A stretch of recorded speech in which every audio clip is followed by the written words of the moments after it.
할렐루야, 축복열차 구독자 여러분 반갑습니다. 2025년의 마지막 주일 주님 앞에 나오신 여러분을 환영하고 축복합니다. 옆에 계신 분들과 따뜻한 눈빛으로 인사를 나누겠습니다. 한 해 동안 수고 많으셨습니다. 내년에는 더 좋은 일이 있을 겁니다 라고 말입니다. 여러분 실감나십니까?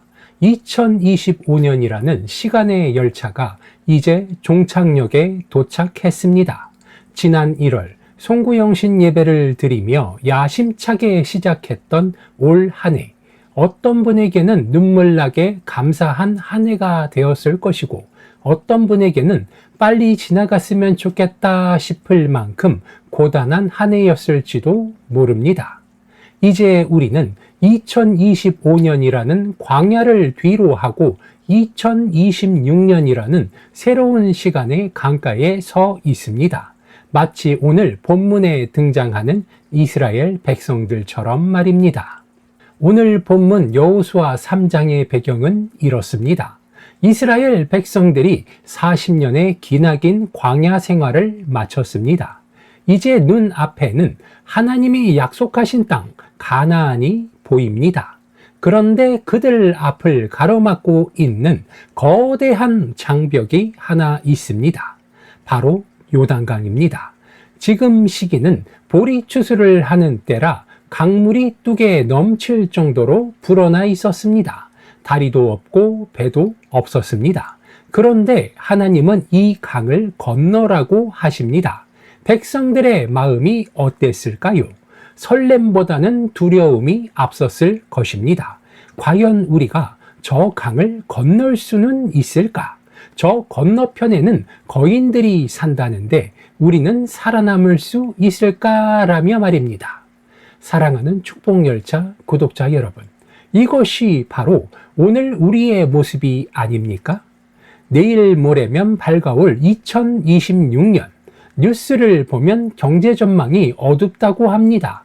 세상은 점점 더 빠르게 변하고 AI다 뭐다 해서 내 일자리가 어떻게 될지 모르는 불확실성의 시대입니다. 우리는 한 번도 살아보지 않은 2026년이라는 미지의 강을 건너야 합니다. 내비게이션도 없고 지도도 없는 이 인생의 길, 도대체 무엇을 믿고 어떻게 건너가야 할까요? 오늘 말씀을 통해 한 번도 가보지 않은 길을 가게 하시는 하나님의 내비게이션을 확인하는 복된 시간 되기를 바랍니다.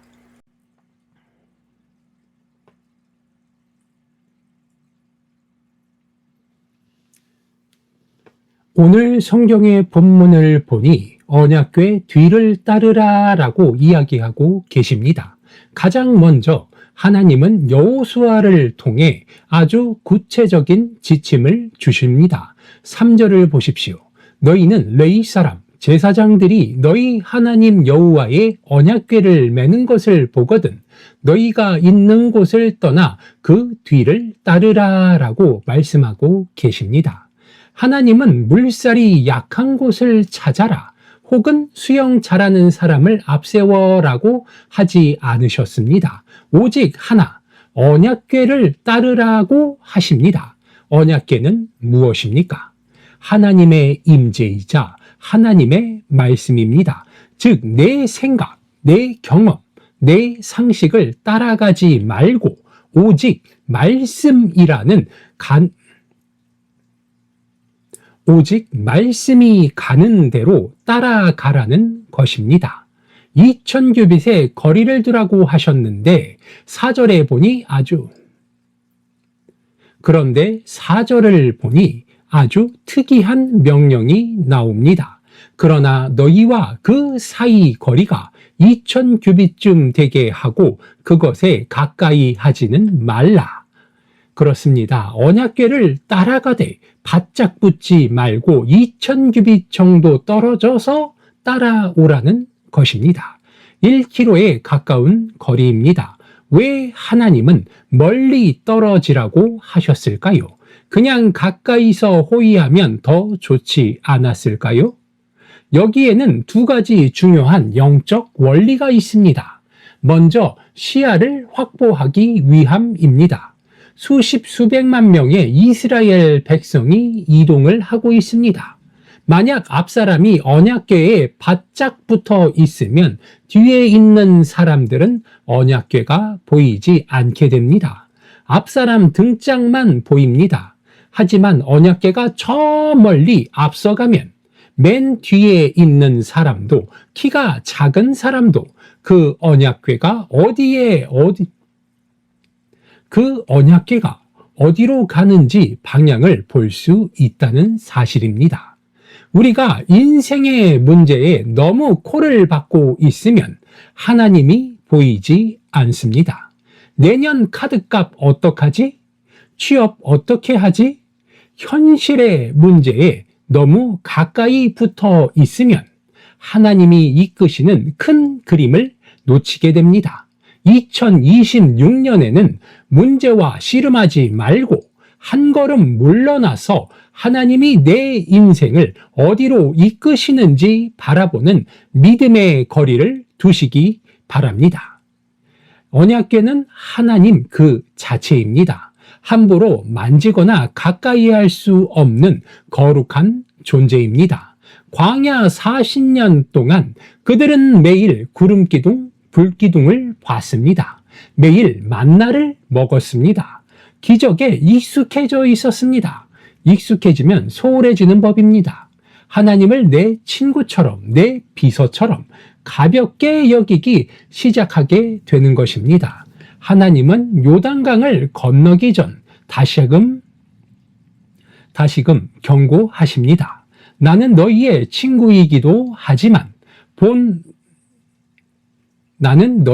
친구이기도 하지만 온 우주의 왕이다. 나를 경외함으로 따르라 라고 말입니다. 사랑하는 축복열차 구독자 여러분, 올 한 해 여러분의 예배 태도는 어땠습니까? 하나님이 너무 편해서 습관처럼 예배드리고 습관처럼 기도하지는 않았습니까? 새해에는 그 익숙함을 끊어내고 두렵고 떨리는 마음으로 말씀을 대하는 저와 여러분이 되시길 바랍니다. 오늘 성경의 본문을 보니 언약궤 뒤를 따르라 라고 이야기하고 계십니다. 가장 먼저 하나님은 여호수아를 통해 아주 구체적인 지침을 주십니다. 3절을 보십시오. 너희는 레위 사람 제사장들이 너희 하나님 여호와의 언약궤를 매는 것을 보거든 너희가 있는 곳을 떠나 그 뒤를 따르라 라고 말씀하고 계십니다. 하나님은 물살이 약한 곳을 찾아라 혹은 수영 잘하는 사람을 앞세워라고 하지 않으셨습니다. 오직 하나, 언약궤를 따르라고 하십니다. 언약궤는 무엇입니까? 하나님의 임재이자 하나님의 말씀입니다. 즉, 내 생각, 내 경험, 내 상식을 따라가지 말고 오직 말씀이 가는 대로 따라가라는 것입니다. 4절을 보니 아주 특이한 명령이 나옵니다. 그러나 너희와 그 사이 거리가 2000규빗쯤 되게 하고 그것에 가까이 하지는 말라. 그렇습니다. 언약궤를 따라가되 바짝 붙지 말고 2000규빗 정도 떨어져서 따라오라는 것입니다. 1km에 가까운 거리입니다. 왜 하나님은 멀리 떨어지라고 하셨을까요? 그냥 가까이서 호위하면 더 좋지 않았을까요? 여기에는 두 가지 중요한 영적 원리가 있습니다. 먼저 시야를 확보하기 위함입니다. 수십 수백만 명의 이스라엘 백성이 이동을 하고 있습니다. 만약 앞 사람이 언약궤에 바짝 붙어 있으면 뒤에 있는 사람들은 언약궤가 보이지 않게 됩니다. 앞 사람 등짝만 보입니다. 하지만 언약궤가 저 멀리 앞서가면 맨 뒤에 있는 사람도, 키가 작은 사람도 그 언약궤가 어디로 가는지 방향을 볼 수 있다는 사실입니다. 우리가 인생의 문제에 너무 코를 박고 있으면 하나님이 보이지 않습니다. 내년 카드값 어떡하지? 취업 어떻게 하지? 현실의 문제에 너무 가까이 붙어 있으면 하나님이 이끄시는 큰 그림을 놓치게 됩니다. 2026년에는 문제와 씨름하지 말고 한 걸음 물러나서 하나님이 내 인생을 어디로 이끄시는지 바라보는 믿음의 거리를 두시기 바랍니다. 언약궤는 하나님 그 자체입니다. 함부로 만지거나 가까이 할 수 없는 거룩한 존재입니다. 광야 40년 동안 그들은 매일 구름기둥, 불기둥을 봤습니다. 매일 만나를 먹었습니다. 기적에 익숙해져 있었습니다. 익숙해지면 소홀해지는 법입니다. 하나님을 내 친구처럼, 내 비서처럼 가볍게 여기기 시작하게 되는 것입니다. 하나님은 요단강을 건너기 전 다시금 경고하십니다. 나는 너희의 친구이기도 하지만 온 우주의 왕이다. 나를 경외함으로 따르라 라고 말입니다. 사랑하는 축복열차 구독자 여러분, 올 한 해 여러분의 예배 태도는 어땠습니까? 하나님이 너무 편해서 습관처럼 예배드리고 습관처럼 기도하지는 않았습니까? 새해에는 그 익숙함을 끊어내고 두렵고 떨리는 마음으로 말씀을 대하는 저와 여러분이 되시길 바랍니다.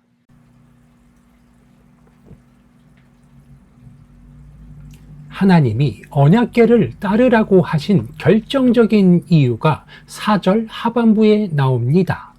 그러하면 너희가 행한 길을 알리니 너희가 이전에 이 길을 지나가 보지 못하였음이니라. 아멘.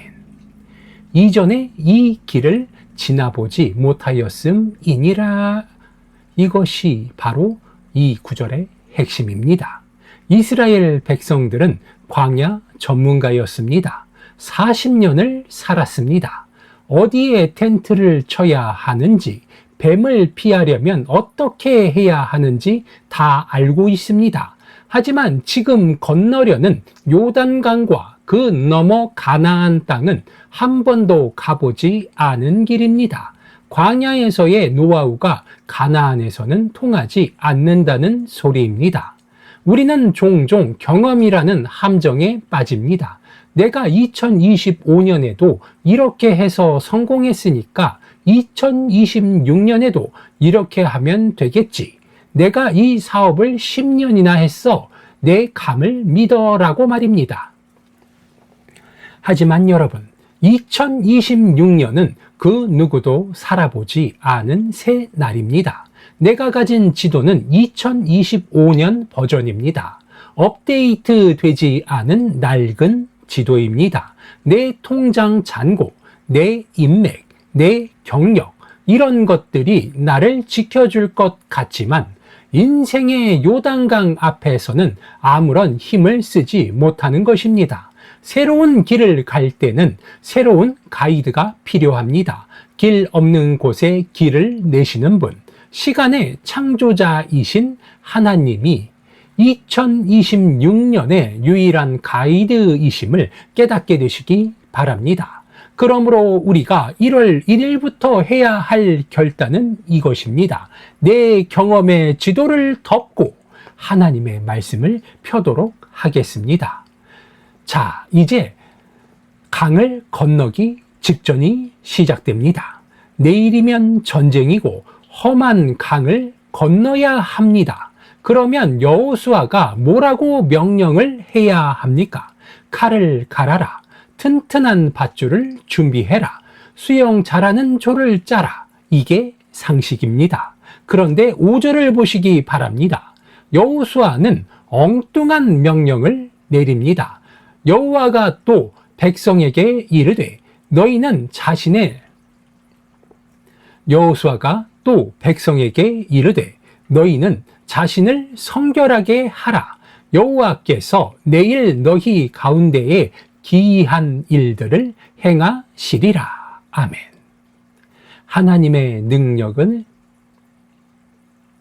하나님은 능력을 요구하지 않으셨습니다. 성결을 요구하셨습니다.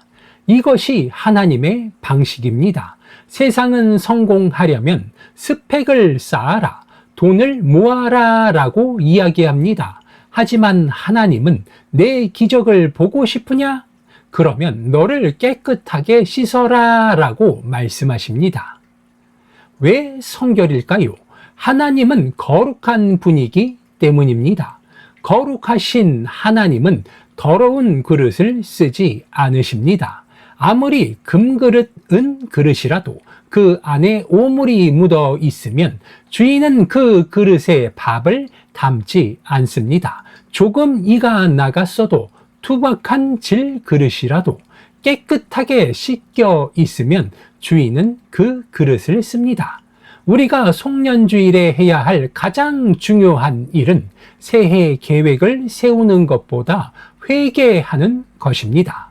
2025년 한 해 동안 내 마음에 쌓인 미움의 때, 욕심의 때, 음란함의 때, 나태함의 때, 이 영적 노폐물들을 예수의 보혈로 씻어내야 하는 것입니다.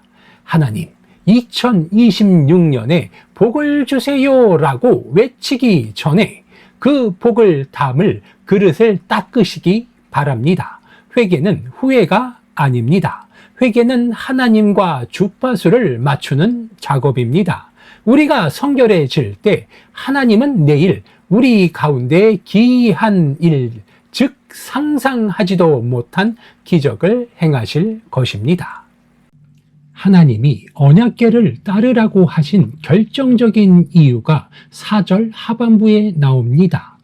그러하면 너희가 행한 길을 알리니 너희가 이전에 이 길을 지나가 보지 못하였음이니라. 아멘. 이전에 이 길을 지나보지 못하였음이니라. 이것이 바로 이 구절의 핵심입니다. 이스라엘 백성들은 광야 전문가였습니다. 40년을 살았습니다. 어디에 텐트를 쳐야 하는지, 뱀을 피하려면 어떻게 해야 하는지 다 알고 있습니다. 하지만 지금 건너려는 요단강과 그 너머 가나안 땅은 한 번도 가보지 않은 길입니다. 광야에서의 노하우가 가나안에서는 통하지 않는다는 소리입니다. 우리는 종종 경험이라는 함정에 빠집니다. 내가 2025년에도 이렇게 해서 성공했으니까 2026년에도 이렇게 하면 되겠지. 내가 이 사업을 10년이나 했어. 내 감을 믿어라고 말입니다. 하지만 여러분, 2026년은 그 누구도 살아보지 않은 새 날입니다. 내가 가진 지도는 2025년 버전입니다. 업데이트 되지 않은 낡은 지도입니다. 내 통장 잔고, 내 인맥, 내 경력, 이런 것들이 나를 지켜줄 것 같지만 인생의 요단강 앞에서는 아무런 힘을 쓰지 못하는 것입니다. 새로운 길을 갈 때는 새로운 가이드가 필요합니다. 길 없는 곳에 길을 내시는 분, 시간의 창조자이신 하나님이 2026년의 유일한 가이드이심을 깨닫게 되시기 바랍니다. 그러므로 우리가 1월 1일부터 해야 할 결단은 이것입니다. 내 경험의 지도를 덮고 하나님의 말씀을 펴도록 하겠습니다. 자, 이제 강을 건너기 직전이 시작됩니다. 내일이면 전쟁이고 험한 강을 건너야 합니다. 그러면 여호수아가 뭐라고 명령을 해야 합니까? 칼을 갈아라. 튼튼한 밧줄을 준비해라. 수영 잘하는 조를 짜라. 이게 상식입니다. 그런데 5절을 보시기 바랍니다. 여호수아는 엉뚱한 명령을 내립니다. 여호수아가 또 백성에게 이르되 너희는 자신을 성결하게 하라. 여호와께서 내일 너희 가운데에 기이한 일들을 행하시리라. 아멘. 하나님은 능력을 요구하지 않으셨습니다. 성결을 요구하셨습니다. 이것이 하나님의 방식입니다. 세상은 성공하려면 스펙을 쌓아라, 돈을 모아라 라고 이야기합니다. 하지만 하나님은 내 기적을 보고 싶으냐? 그러면 너를 깨끗하게 씻어라 라고 말씀하십니다. 왜 성결일까요? 하나님은 거룩한 분이기 때문입니다. 거룩하신 하나님은 더러운 그릇을 쓰지 않으십니다. 아무리 금그릇, 은그릇이라도 그 안에 오물이 묻어 있으면 주인은 그 그릇에 밥을 담지 않습니다. 조금 이가 나갔어도 투박한 질 그릇이라도 깨끗하게 씻겨 있으면 주인은 그 그릇을 씁니다. 우리가 송년주일에 해야 할 가장 중요한 일은 새해 계획을 세우는 것보다 회개하는 것입니다. 2025년 한 해 동안 내 마음에 쌓인 미움의 때, 욕심의 때, 음란함의 때, 나태함의 때, 이 영적 노폐물들을 예수의 보혈로 씻어내야 하는 것입니다. 하나님, 2026년에 복을 주세요라고 외치기 전에 그 복을 담을 그릇을 닦으시기 바랍니다. 회개는 후회가 아닙니다. 회개는 하나님과 주파수를 맞추는 작업입니다. 우리가 성결해질 때 하나님은 내일 우리 가운데 기이한 일, 즉 상상하지도 못한 기적을 행하실 것입니다. 말씀을 정리하겠습니다. 사랑하는 축복열차 구독자 여러분, 2025년이라는 한 챕터가 닫히고 있습니다. 아쉬움도 많을 것이며 후회도 남을 것입니다. 하지만 우리는 과거에 머무는 자들이 아닙니다. 우리는 약속의 땅을 향해 가는 순례자라는 사실을 기억하시기 바랍니다. 우리 앞에는 2026년이라는 한 번도 가보지 않은 길이 놓여 있습니다. 그 길은 요단강처럼 넘실대는 위협으로 다가올 수도 있습니다. 그러나 두려워하지 마시기 바랍니다. 문제에 코를 박지 말고 멀리 계신 하나님의 언약궤를 바라보시기 바랍니다. 나의 낡은 지도를 버리고 매일 아침 말씀의 인도를 따르시기 바랍니다. 하나님은 깨끗한 자를 통해 일하심을 기억하시기 바랍니다. 이 말씀 뒤에 어떤 일이 일어날지 아십니까? 제사장들이 믿음으로 넘실대는 강물에 발을 딱 하고 담그는 그 순간 흐르던 강물이 멈추고 길이 열렸습니다. 강물이 마르고 나서 들어간 게 아닙니다. 들어갔더니 말랐습니다. 다가오는 2026년 미리 걱정하지 마십시오. 하나님을 믿고 믿음의 발걸음을 내딛는 순간 여러분의 앞길을 막고 있던 요단강은 갈라질 것입니다. 하나님이 예비하신 기이한 일들이 여러분의 가정과 일터 위에 폭포수처럼 쏟아지길 소원합니다. 한 해 동안 정말 수고 많으셨습니다. 그리고 다가올 새해 주님과 함께 승리하시길 소원합니다. 다 함께 기도하시겠습니다. 살아계신 하나님 아버지, 오늘 2025년의 마지막 주일을 맞아 지나온 시간을 돌아보며 감사의 예배를 드립니다. 때로는 광야 같았고 때로는 요단강 같았던 올 한 해였지만 에베네셀의 하나님께서 여기까지 우리를 도우셨음을 고백합니다. 주님, 이제 우리는 2026년이라는 한 번도 가보지 않은 길 앞에 서 있습니다. 솔직히 두렵습니다. 막막합니다. 그러나 내 경험과 지식을 의지하지 않고 앞서가시는 하나님의 언약궤만을 바라보길 원합니다. 우리에게 믿음의 눈을 열어 주시옵소서. 특별히 간구하옵기는 주님 앞에 우리 자신을 성결하게 하기를 원합니다. 한 해 동안 지은 죄와 허물을 십자가의 보혈로 씻어주시옵시고 정결한 마음으로 새해를 맞이하게 하옵소서. 그리하여 내년 이맘때에는 하나님이 우리를 위해 기이한 일을 행하셨노라라는 간증하는 주인공들이 되게 하여 주시옵소서. 지나간 것은 지나간 대로 주님께 맡깁니다. 새 일을 행하실 주님을 찬양하며 우리의 길이요 진리 되시는 예수 그리스도의 이름으로 기도드립니다. 아멘.